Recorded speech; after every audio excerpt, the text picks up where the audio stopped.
Okay, so picture this. You're kicking back, sipping your coffee, and bam! Your phone's blowing up with news about some crazy political scandal. Except it's not real. It's AI, spinning up fake news and deepfakes, and you'd never even know. Yeah, and that right there, that's just a taste of what we're diving into today. How Yeah. California is stepping up, trying to wrangle all this AI stuff with a whole mess of new laws. 18, to be exact. California, they're often the first ones out the gate with this tech legislation, so buckle up, because what happens there usually doesn't stay there for long. Exactly. Now, we've got the rundown on these new laws, and trust me, it's juicy. We've got AI risk assessments, AI in healthcare, even AI telling you if that robocall is actually, a robot. Right, like finally. But here's the kicker. One law, this whole thing, SB 1047, super controversial, got completely shut down. Like a political thriller, right? Yeah. So what was it about this SB 1047 that got everyone so riled up? Well, imagine this. You're trying to write, like, traffic laws for cars, but all you've got are horses and buggies. Okay, I kind of see where you're going with this. Right. This bill, it was trying to regulate AI that's so advanced, so eerily human-like, it doesn't even exist yet.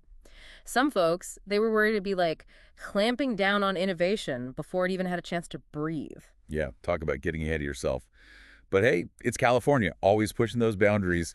So the governor, he steps in, vetoes the whole thing. What happens next? Total chaos. Oh yeah, it was wild. You had all these rumors flying around, big tech pulling strings, scientists saying, hold up, we don't even understand this stuff enough to regulate it. It was intense. So was the governor right to slam the brakes on SB 1047?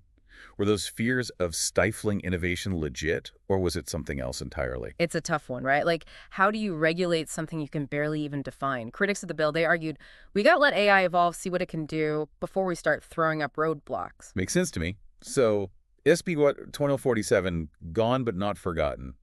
But we still got those other 17 laws to unpack. What are some of the big ones that really stood out to you? Well, one of the most interesting things is this focus on ethics, on making sure AI isn't being used for, well, let's just say shady stuff. Right. Because with great power comes, the potential for some serious misuse. So what's California doing to make sure we don't end up with some AI apocalypse? Well, for starters, they're trying to tackle bias in algorithms, those things that decide everything from whether you get a loan to what you see on your social media feed. Oh, yeah, those algorithms. Yeah, Sometimes it feels like they know me better than I know myself. exactly. So there are new rules aimed at making those algorithms fairer, less likely to discriminate based on things like race, gender, or where you live. That's a big deal because if those algorithms are making biased decisions, that's a recipe for disaster. Yeah. What about all those crazy realistic AI-generated videos we've been seeing? Deepfakes, right? Yeah, deepfakes. Those are a huge concern. Now imagine getting a video call from like a loved one, except it's not actually them, it's an AI impersonator designed to trick you. That's terrifying. Yeah. So what can be done about that? Well, California is trying to get ahead of it. They've got stricter rules now about using AI to create fake content, especially if it's being used to mess with elections or spread harmful stuff. So, no more AI-generated smear campaigns, hopefully.